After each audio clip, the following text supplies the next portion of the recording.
When we and Yannick attended the EPPC, we expected to hear a lot of talk about Copilot and all this new stuff that we're probably not going to use in our daily business for the next 2 years because it will be in preview and not work properly.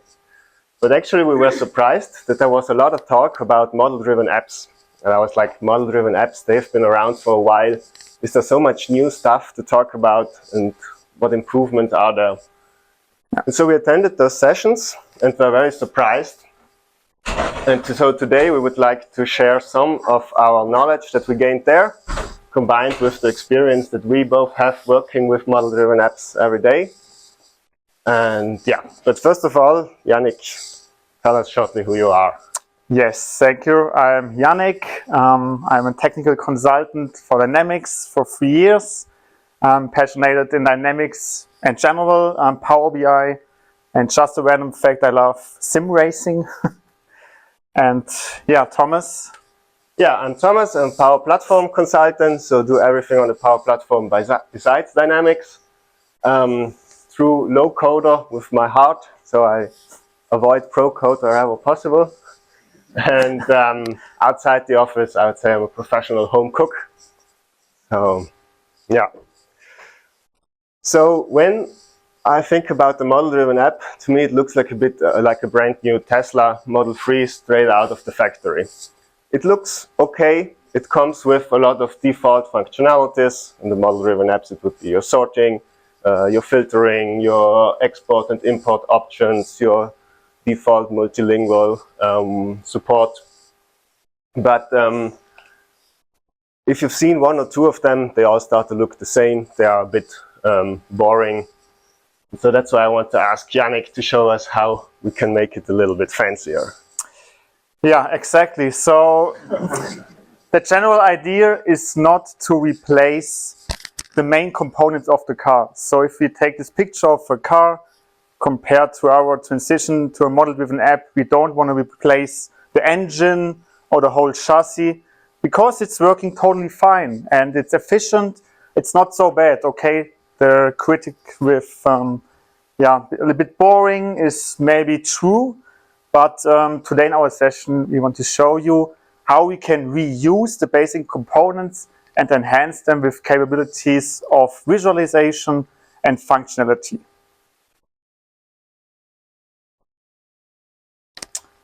Okay, yeah, I know it's the afternoon session, so I start with a live demo because PowerPoint slides could be a bit boring after lunch. So I start here with a headline and focus on forms and components in model-driven applications. And I noticed in the session, for example, at the EPPC from the MVPs, that yeah, the main statement was to go a bit back to the basics. And in my demo, I want to focus on that and to show you what is meant with basics. So I start with a normal, or yeah, in my point of view, very lean account form. Yeah, we have some internal guidelines for the technical consultants as the makers. And we decided here, for example, to use a 3-column basic layout. And now I want to show you some really basic and for the first few not so spectacular elements. I'm going to start here on the top.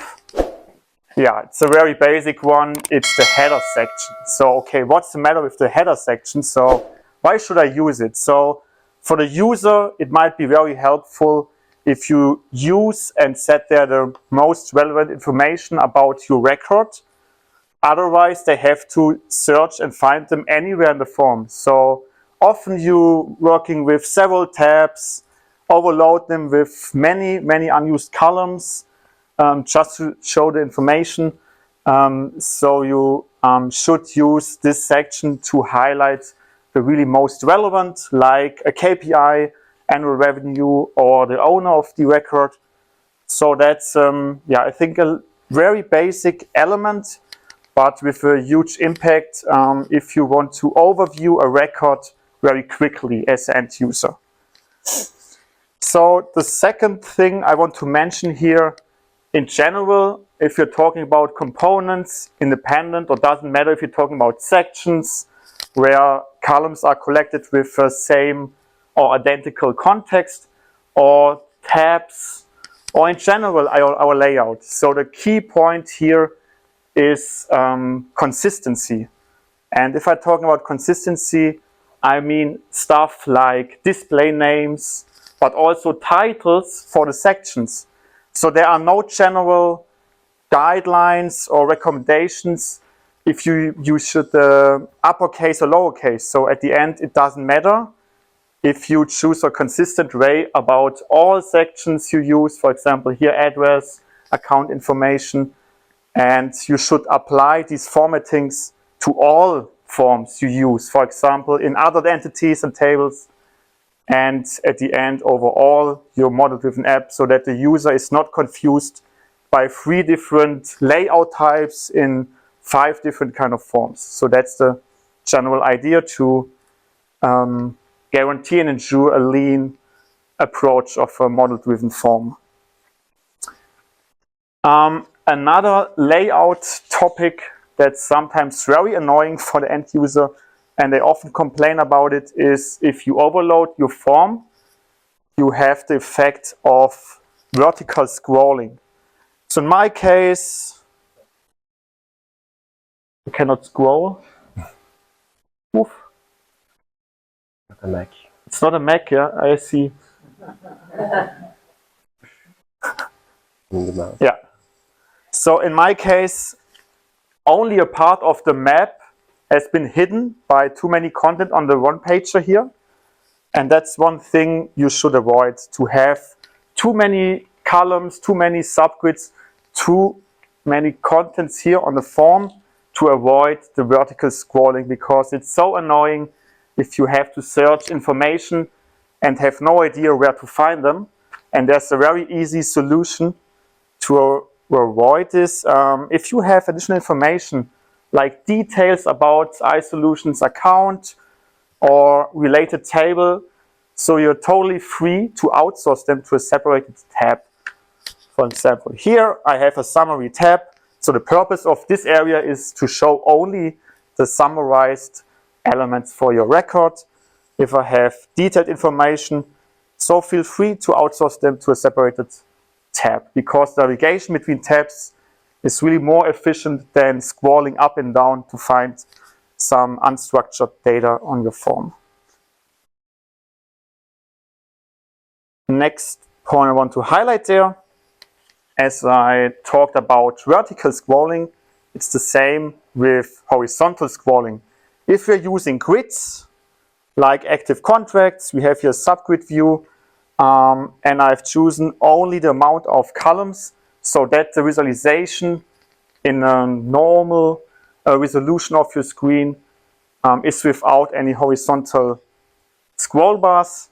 With the same reason, I don't want to look for columns informations on the right side and scroll several times only to find information which should be obviously appearing on the first view here in a subgrid.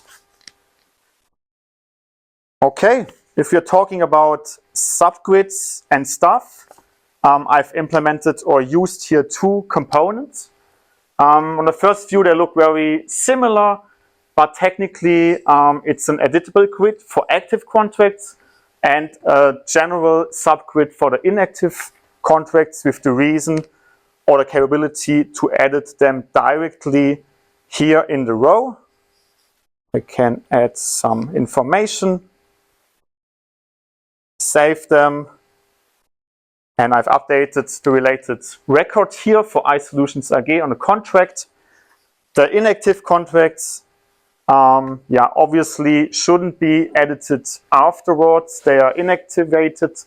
So I've chosen there a different component. And that's the general idea. We should ensure that we think about our use case, and afterwards we decide which type of component I would use here.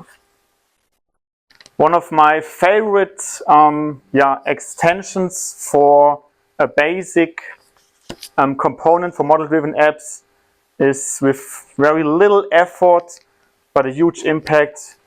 As you can see here, the little colorful icons with green, red, yellow and white, which represents the status reason for my record.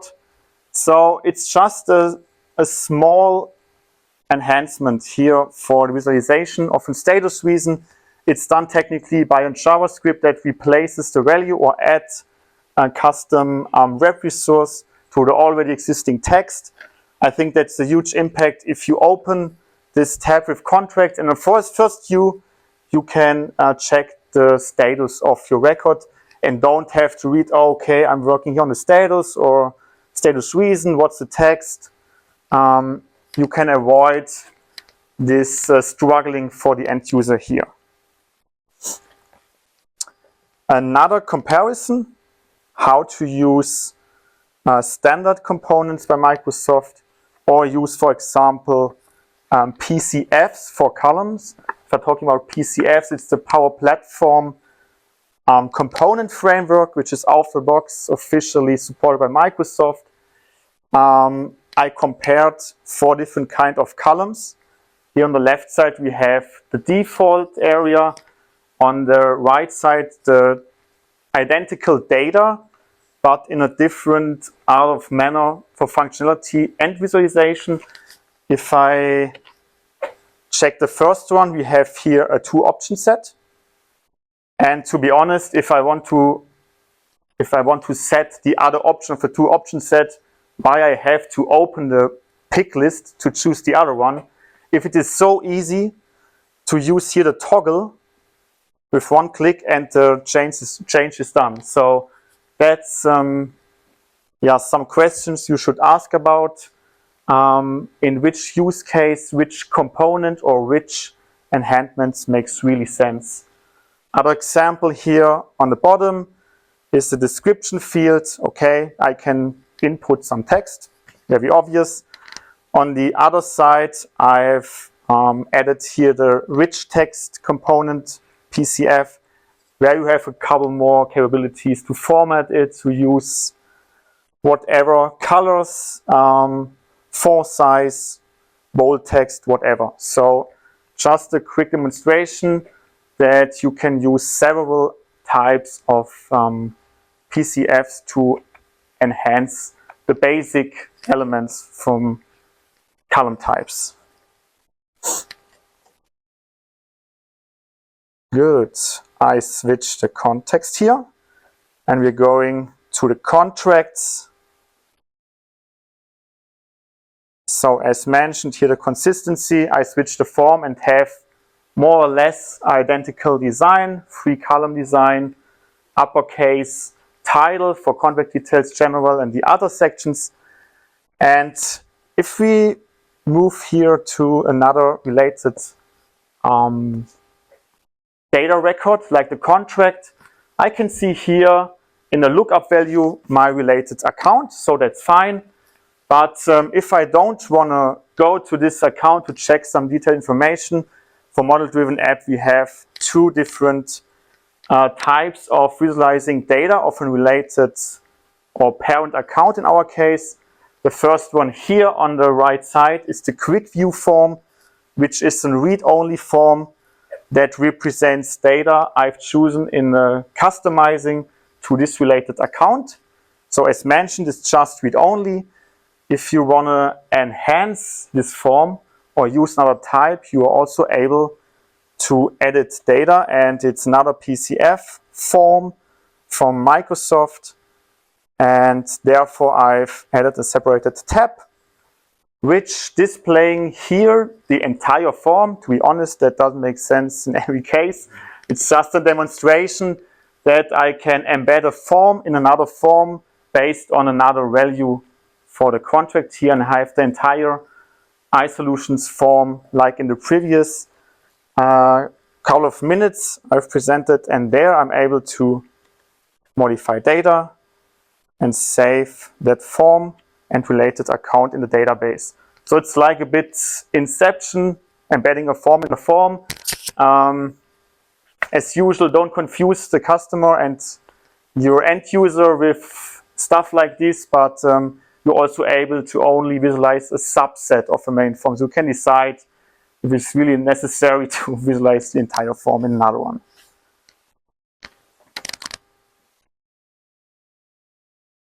Okay, I switch back. Oh. So if you don't want to rewatch the entire demo to take your takeaways there, I have 2 quick slides with the summary of the demo. So as mentioned, form header components, very useful. Consistency over the entire model-driven app. Please avoid the horizontal and vertical scroll bars because they're so annoying for everyone in the system. And if it makes sense, use enhanced Power Platform component framework for columns or forms or stuff where it makes really sense for the customer use case. Yeah, some other considerations about the form components. I didn't show that. So the business process flow as well is a very cool standard component. Thomas has some additional information about it. Embedded form versus quick view form. You have to consider that before you implement it, and to be honest, only because it's possible to use editable form, it's not the reason why you should implement it. Yeah. And at least the calculated choices that lighten up a status reason to overview the situation on the first view. So, next topic. Oh, another demo. Great. It's about a bit more controversial topic. It's about the general use of emojis in your model-driven app. So emojis are very cool. I love it. But I know that not for everyone is the right way to do. And because of that, I have something prepared.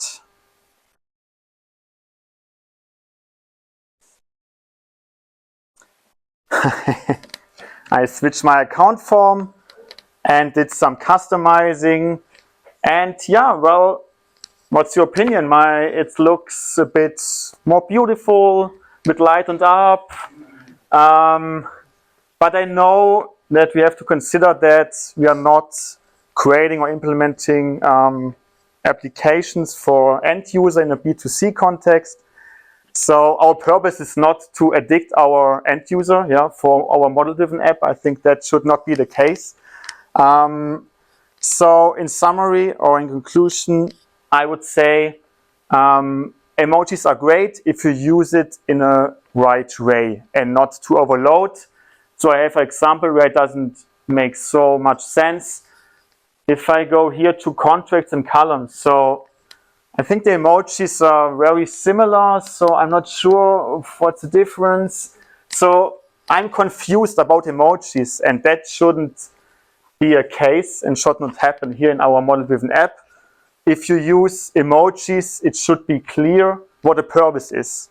And sometimes this is a problem. We have different personas who are using our system, and maybe one emoji has several meanings. Yeah, that's also a case to misunderstand something. But I think sometimes there are use cases. I have one in my head. If we have here 7 tabs, it's a bit difficult to recognize the right one I'm looking for.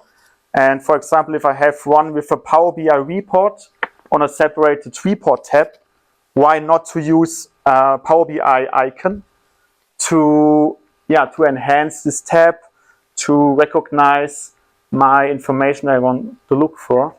And yeah, that's just a demonstration. I know that there are very different opinions about it, but if you use it, to consider some rules and be carefully with it. So that's, I think, the summary of this topic. So yeah, the first point is important. So never replace entire words with emojis, because as mentioned, the meaning of some is not 100% clear. Avoid the overloading of emojis. So in my case, I would suggest not to use emoji here for every single column, because okay, if street 1 is here my house emoji, I don't know, it's so helpful for the user to see here another house for street 2. So just my opinion about that. Yeah, always choose clear emojis. If you're a creative person, please avoid emoticons like self-creation and character usage of it. It's not so cool in some cases in a model-driven application. And last one is here to consider the background color. As you can see here in the tabs, white background, white emoji, not so cool in the end. Okay, that was the first part about model-driven apps. I would hand over to Thomas. Thank you, Yannick. So now we have seen a lot of stuff that we can do inside our model-driven app, but I want to talk about how we can extend the model-driven app if we want to go a bit further. First of all, why do we want to extend the capabilities of the model-driven app? Well, first of all, we want to maybe improve the user experience or the UI in general for just making it easier to use. Second reason might be that we need to implement some business logic onto our data. So we need a way to do that. Data integrity is something very important. We only want to have the correct and complete data on our database without missing anything.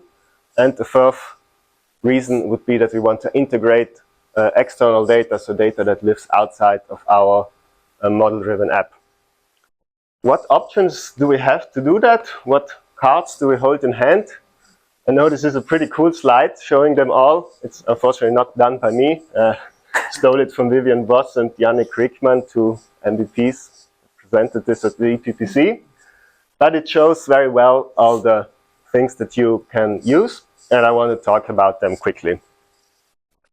So first, you have two of the no-code options that come with the model-driven apps and help you with a very easy way of just using the drag-and-drop editor that they come with to implement some things. The first thing would be the business process flow. This is very much liked by users, not so much by developers, but it's a clear way to guide a user through a standardized process. It has a clear start and an end. You can implement some basic logic, like some checks, some conditions. It can span over a couple of tables, up to 5, I think. And yeah, it's one way to especially have a good user experience for who's using your app. And the second one is the business rules. So also here with the drag and drop editor, you can set some basic logic onto your forms. They can act on different levels, table level, form level, or only for a specific form. Use them with caution, and I think many of us have made the experience that it can get quite messy very quickly if you have a couple of business rules on the same form that might interfere with each other. But still, if you just need a quick low-code approach or no-code approach to get some better user experience or some improve your data integrity by setting certain fields mandatory or setting certain field values, then they are a very good option. Second part, the real heart of the Power Platform, are your low-code options. So the first one is still around, even though it's fading out. It's the classic workflows. Very few use cases where you would still use them. They are not actively supported anymore by Microsoft. But they were or still are the only way to really have a real-time execution of some logic. So yeah, still a good way to implement, or was a good way and still is in some cases the way to implement data integrity and business logic. Second one, Power Automate, most famous of the Power Platform tools that you have. They are very great for implementing also complex business logic and to also integrate with external data, but they also have some downsides. They only run asynchronous in the background. The performance isn't always that great, especially if you have bigger operations that you want to do. but still, especially the traceability that you see every flow run really makes it easy to debug problems and to understand where the logic comes from. Third thing, custom pages. So this is the great capability of introducing some Canvas app features into your model-driven app. The controls that you have in Canvas apps are still somewhat limited compared to model-driven apps, but we see that Microsoft is heavily investing there and improving them. And also this is a great way to have your data from the app compared or seen on the same screen with external data. You can use all the connectors to implement data. So you can design a very fancy UI, so it has a lot of advantages. Very new feature, the fourth one, low-code plugins. They are still in preview and they are still pretty buggy and not your best friend yet, but I have high hopes that they will be in the future, because they will be the built-in way, the PowerFX way of doing plugins directly on the server side. You can have synchronous execution. In the future, hopefully, they will be a great tool to extend our model-driven apps. And then the fourth one, PowerFX in general, so the low-code language of the Power Platform. You can already use them for formula columns to have some basic calculation on columns, or also run custom PowerFX logic in a command button. Also here the capabilities are still somewhat limited at the moment, so they don't offer the full PowerFX functionality yet, but also here we see that things are really moving forward. And then your third option, Pro Code options. You have your plugins, your PCF components, and your form scripts. So with plugins, you all know them, you can run basically any custom logic that you want to implement. You have different steps. You have your pre-validation, pre-operation stages, main and post-operation stages where you can run them, so you have a lot of flexibility. They have the downside of a 2-minute timeout when they're running, and some difficulties with accessing external data sources. But yeah, if you have complex logic, they are still the way to go. Then with PCF components, you can either use available ones that you can download, for example, from the PCF gallery, or you can also create your own ones. Some of this stuff is a little bit outdated, which seems that Microsoft does not really invest a lot of this in PCF components. They're not really developing a lot there at the moment, but they still are a very good tool, especially for usability. You can make very nice things with it. And then form scripts, your advanced way of doing business rules.